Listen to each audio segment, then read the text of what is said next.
Ladies and gentlemen, as we start our program, I would like a big Mission Hill welcome for the Mission Hill K1 class, because they're going to start off our program with a beautiful poem out of their beautiful faces. So give them a round of applause and encourage them, please. Take it away, folks.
Ladies and gentlemen, another round of applause for the kids from the K1 program.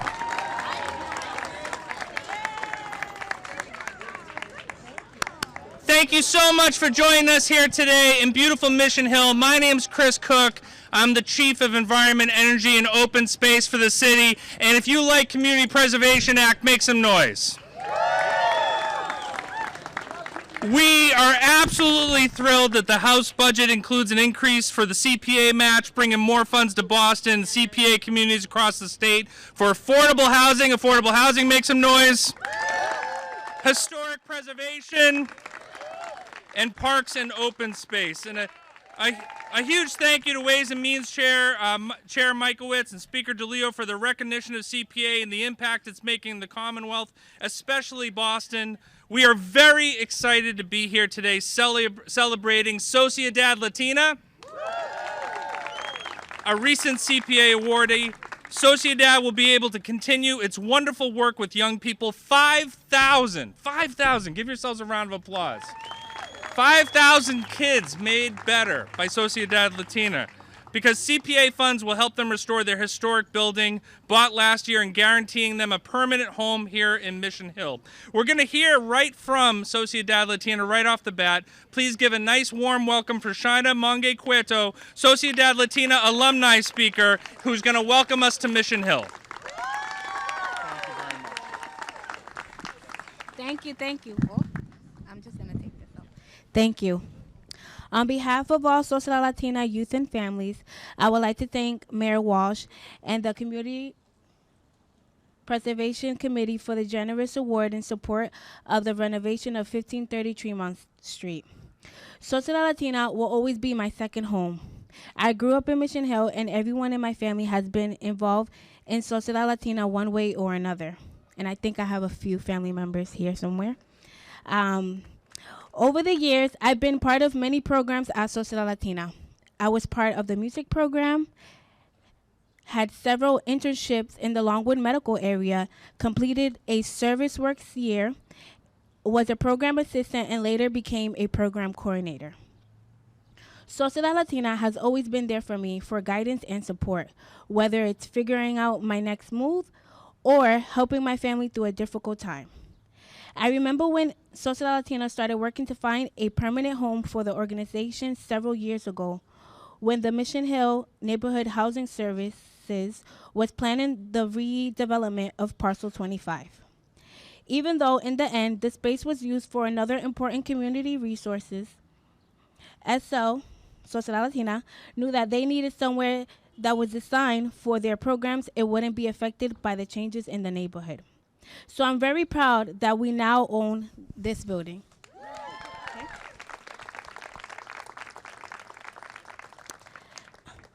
We will be able to transform this amazing space for youth and families like mine for many years to come. with the funding from the CPA, they will be able to make sure that the historic and cultural features of the building are preserved for the benefit the entire community. They will also re-image the interior to reflect youth voice and Latino cultures. Sociedad Latina youth, who are all here with purple shirts, raise your hand. To Sociedad youth. And the Timothy, raise your hand, kids from the Timothy, from our STEAM program, played a big role in the revision of 1530 Tremont Street. Their ideas include having cutting-edge technology throughout the building. They also wanted to have a space that is open and flexible so that they could work on many different types of activities and projects. Personally, I am most excited about the changes in the first floor, a brand new music studio, dance, and theater area that will host community performance and allow youth to truly express themselves. I plan to bring my daughter to all these performances and enroll her in SL Saturday classes so that she can build a creative mind to one day help her community. And I hope that she one day joins Sociedad Latina programs herself. I hope you'll join us as we continue this journey of renovating our building, enhancing our programs, and bring communities together.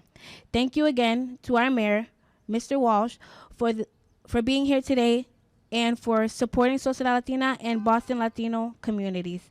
Now it's my pleasure and honor to have our mayor.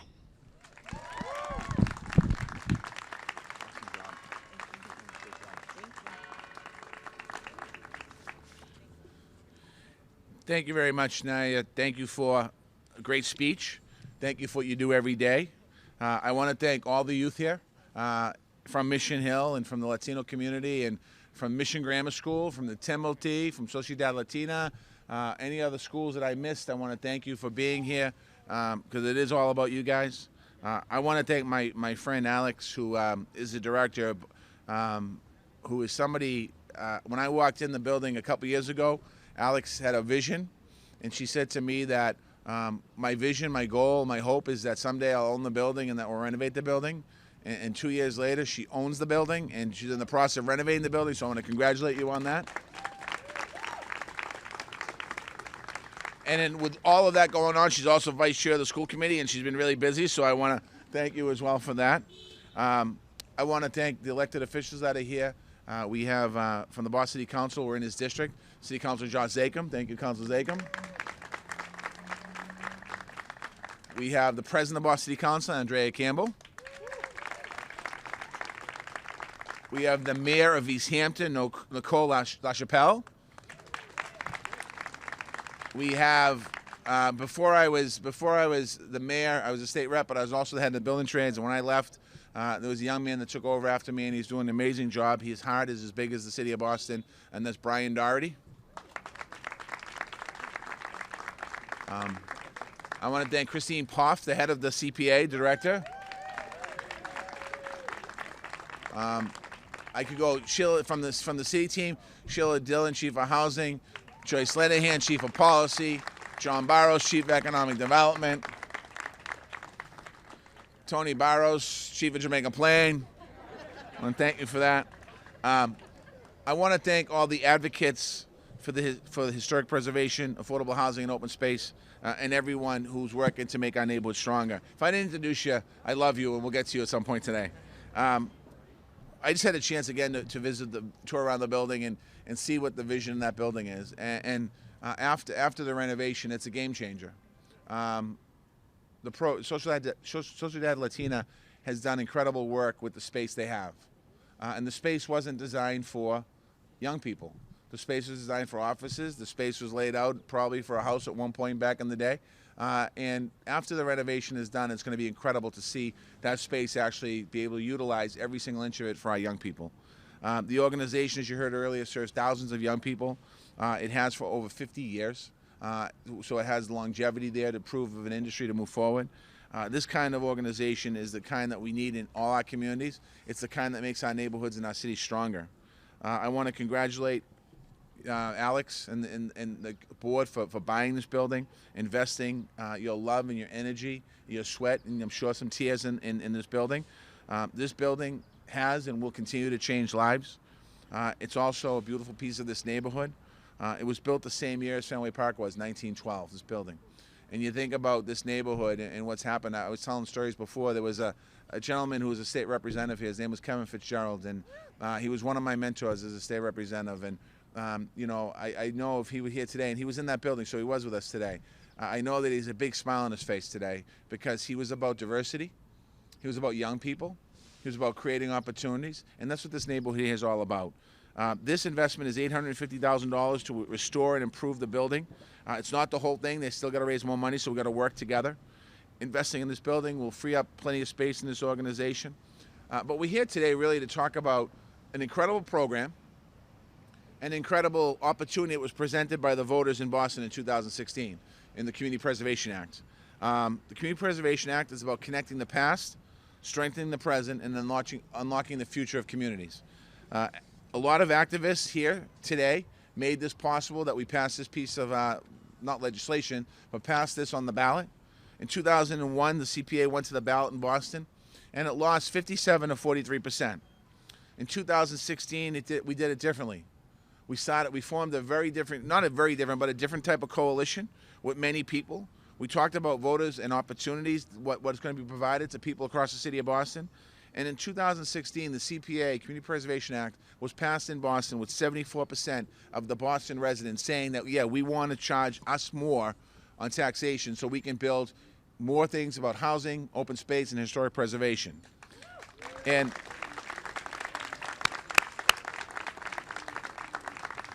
after it was passed, we worked with the City Council. We came up with a committee on how to allocate people to serve us on this commission to make and pick the different projects that are in front of us.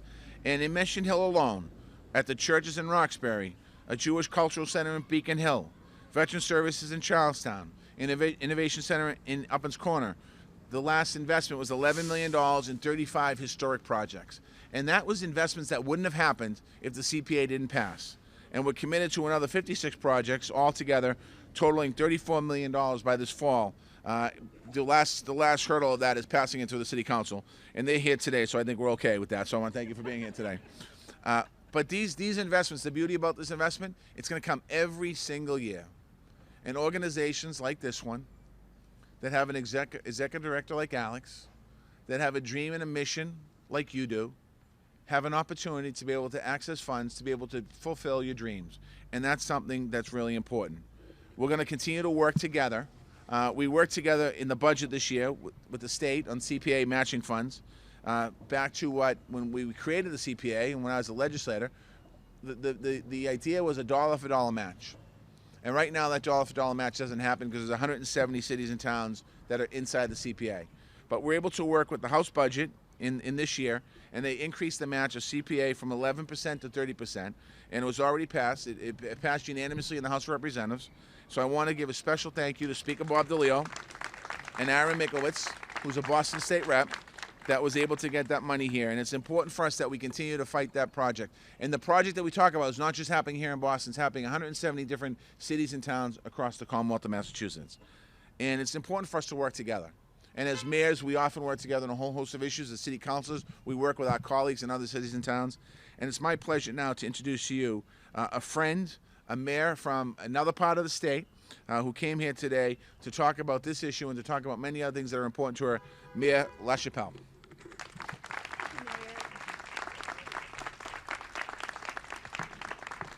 Good afternoon, and thank you, Mayor, for inviting me here today.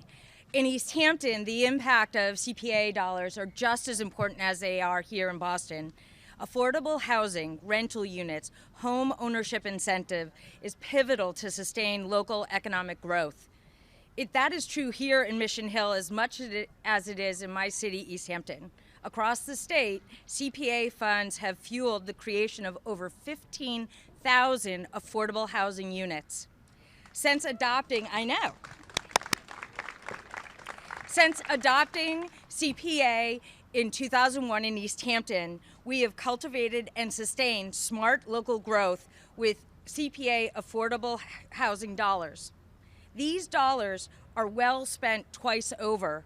One, to increase our housing stock, but also to add key local jobs.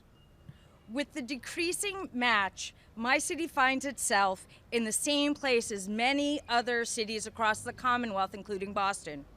Too few housing units available, too few in production, and too few ways to address the shortage. Very specifically, the CPA dollars we once used to add affordable units and home ownership incentives are no longer available due to outdated funding mechanisms. The addition to affordable housing units are slowing down as CPA fund and their matching are decreasing. The tools, the incentives that Easthampton once had to diversify and grow are no longer available. We literally have no housing units, and our property prices, similar to Boston, are rising. We have a strong expectation that those prices will rise, and we have little to do to add key housing units so everyone can enjoy a safe place and clean place to live. Our starter homes now sell for listing price plus cash, and that locks out our first-time home buyers as well as folks who want to move to Easthampton and work in the place that they find to be best for their families. The local economic gains that Easthampton is seeing now are only sustainable with more affordable housing and local jobs.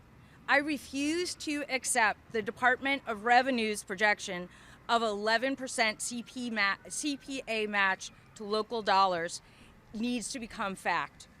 To be clear, the fiscal year 20 budget passed by the House of Representatives that infuses the CPA trust fund immediately bolsters economies across the state. In addition to the elected officials and advocates here today, I stand with the Citizen Housing and Planning Association, the Massachusetts Affordable Housing Alliance, and the Preservation for Affordable Housing in endorsing the House's modernization of the CPA trust funding mechanism. This solution gives communities across the state the power to address our housing crisis right now and not wait. I want to thank Speaker DeLeo, Chairman Micklewitz, Easthampton State Representative Daniel Carey, and the entire House of Representatives for including support for CPA in this year's House budget. It is an investment needed to make sure Massachusetts continues to grow in a way where more of our residents can benefit from our successes. Thank you very much. Thank you so much, Mayor. Thank you so much, Mayor, for your leadership and also for being here today. As both mayors spoke about, this is good investments, not only for the historic preservation and the parks and the open space and the affordable housing, but also because it creates great jobs. Here, representing the Metro Boston Trades Council is Yasmani Santiago. Thank you, Mayor.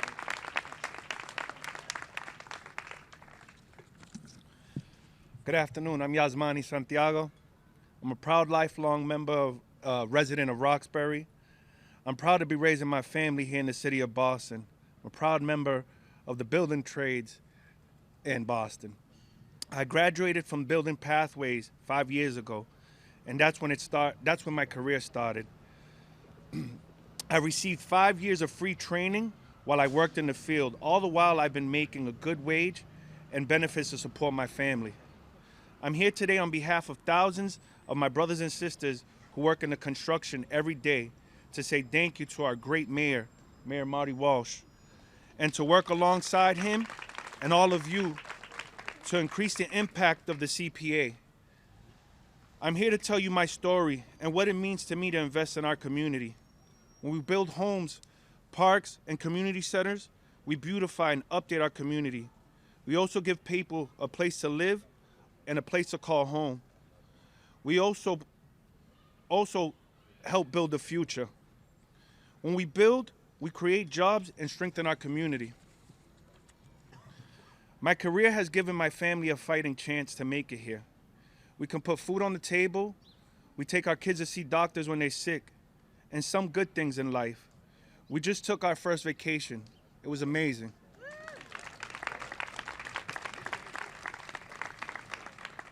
Having a good job to provide things they deserve, a good home, access to clean parks, a chance to make friends and be part of the community, and so much more.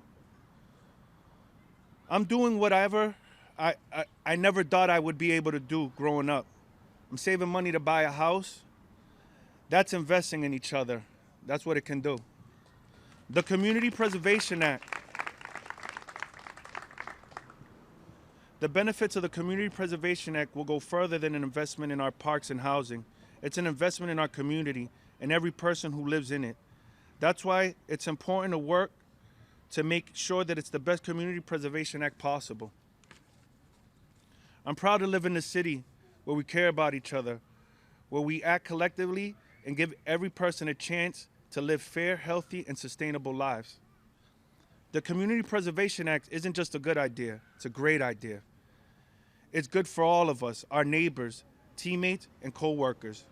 I'm living proof of it, and that's why it's important that we fund it the right way. So on behalf of tens of thousands of families in the building trades, we're here to say thank you to everyone. Thank you. Thank you. We're going to be here every step of the way with you. On a personal note, Mayor Marty Walsh, thank you for all that you do for the city. You give me and so many others a chance to support our families. We're working every day to help create more opportunities and good homes, good jobs for everyone in our community. Again, thank you, Mayor. Thank you, everyone. Thank you very much.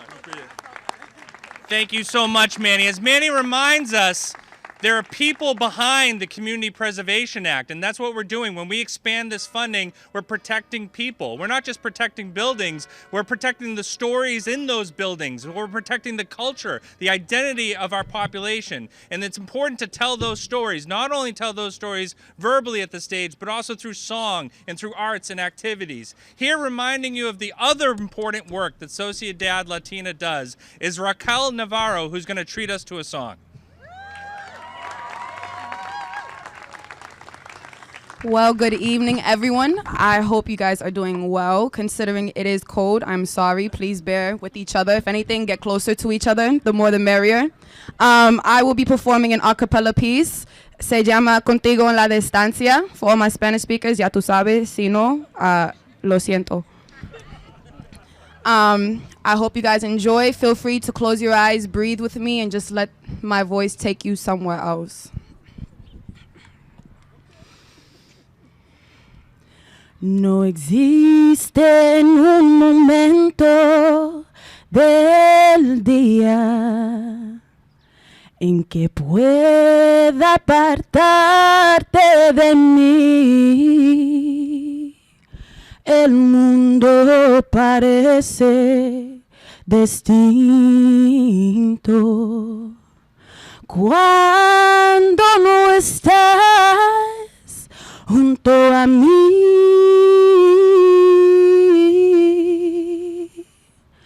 No hay bella melodía en que no suras tú, ni yo quiero escucharla si no la escuchas tú. Es que te has convertido en parte de mi alma. Ya nada me consuela si no estás tú también.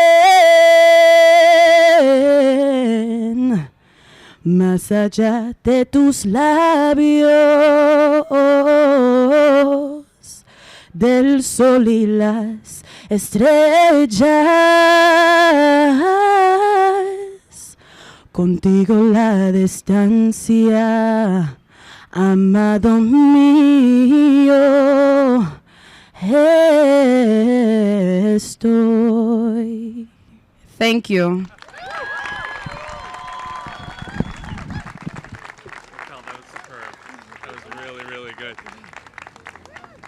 Raquel said she was going to have her voice take us someplace else. When she's singing, I don't want to go anywhere else.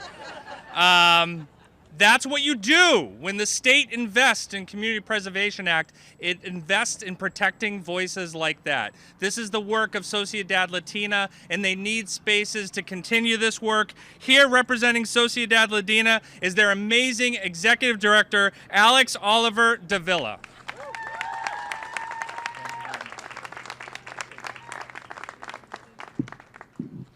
I'm sinking into the ground. I just want to say thank you first to Mayor Walsh for joining us today here in Mission Hill and for providing such an important award towards the renovation of our building. I also want to thank Councilor Campbell for being here. We met early on and she was a supporter as well. And then also thank our City Councilor, Josh Zakem, who is the chair of our capital campaign and has been with Sociedad when we first started to go out there and ask for dollars from our institutions. So thank you so much. I also want to thank the board members that are here, and I'd like to just also thank Chief Barros and also the CPA committee and Christine Pa for all of walking us through all of this to be able to get here today. And also want to thank Bruce and Mary Carey, who actually sold us the building at a price that we could afford, and they did not have to do that. So I want to recognize them as well. And I see a lot of Mission Hill residents. Thank you so much for coming out today, and obviously staff and youth and the fearless board of Sociedad Latina. So this year, Sociedad Latina is actually celebrating our 50th anniversary as a second home for Latino youth and families in Boston. It's a really exciting time for us.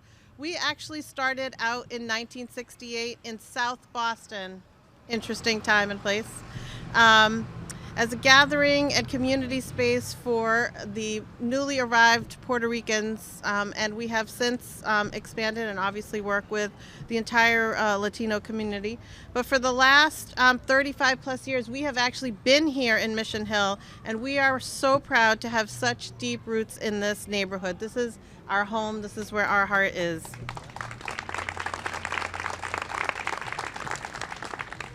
When we first moved here, we were actually housed by the Tobin Community Center, and we paid just $1 in rent per year. I don't know what went wrong and who negotiated the deal to move out, but we're grateful. We're grateful, and we love our space, obviously. In the past several years, since 2011, we have grown from working with 2,000 young people to working with 5,000 youth and families annually. This growth has mirrored the growth of Boston's Latino communities and has become even more important as other Latino-serving organizations have either closed their doors or reduced their services. And unfortunately, as our Latino community has grown, we've seen the persistence of major disparities related to health, high school completion, college enrollment, employment opportunities, and poverty.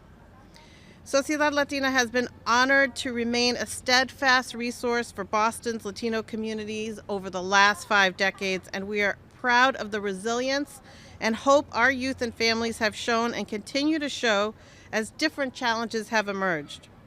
But to give our youth the support and guidance they need and that they deserve, we recognize that we must invest in improved space for our programs and operations. That's why this award from the mayor and the Community Preservation Committee are so important. It will allow Sociedad Latina to repair the historically and culturally significant features of our building while upgrading all internal spaces for our youth and families. And it will mean that when you're on one side of the building, you're not freezing, and the other side, you're like sweating and like taking off your clothes. You won't like fall in between the cracks like I did today in my heels of the wooden floors. And I could go on and on with the list. As our landmark organization turns 50, these renovations will do more than just beautify the community. They will also transform the programs we're able to provide, make the building totally accessible so all young people can come to our building, and energy efficient. I'm very excited about the solar panels. And so that will help us to lower our operating costs. Like Shina, one of our alumni that you heard from that kicked off the event. I am looking forward to the new music and performance space on our first floor. I'm looking forward to not having people stand outside the building or up the stairs, because we will actually have space for our young people to perform and have their families watch them. I am really excited about our STEAM lab, where youth can work on digital storytelling, new media, and other interdisciplinary projects. For those of you that know me really well, you know that my heart is in community organizing and engagement. I started out as a community organizer, and I have to just stop here, even though it's not in my speech, and say that I do feel the spirit of Representative Kevin Fitzgerald, who was a mentor to me as well. And we actually met in this building. He helped me to get my first job. I didn't have to have like 5 jobs and cobble together and pay for health insurance and all that. And he was a big supporter. And it's interesting, I met him, worked in his summer camp in Mission Hill, Mission Possible. That's how I started out, and where I learned that I loved working with young people, and here I am all these years later back in Mission Hill. So anyway, I just had to say that because he is with us in spirit today, and I thank him. So my heart is in community organizing and engagement. So I know that our youth will share their powerful messages and ideas for the city with these tools. In the renovated building, we'll also be able to serve many more youth and families, which will mean that we can build stronger relationships and support them to achieve more of their goals. Boston's future is closely connected to the future of our Latino community, and this space will ensure that many more youth and families are prepared to lead healthy and successful lives. We invite everyone here to visit our website to learn more about all of the exciting things happening at Sociedad Latina today and over the next year. And thank you again to the Mayor and Community Preservation Committee for recommending this award to Sociedad Latina and giving us the opportunity to start our next 50 years with a beautiful new building. Thank you. Thank you. Thank you so much. So at this time, the mayor is actually going to present the check to Sociedad Latina. So if I could have all the elected officials and the speakers also join. If I could have the children of Sociedad Latina come up and join us for the picture as well, that would be fantastic. I want to thank all the advocacy groups that came out. Mayor, we'd love for you to be in the picture.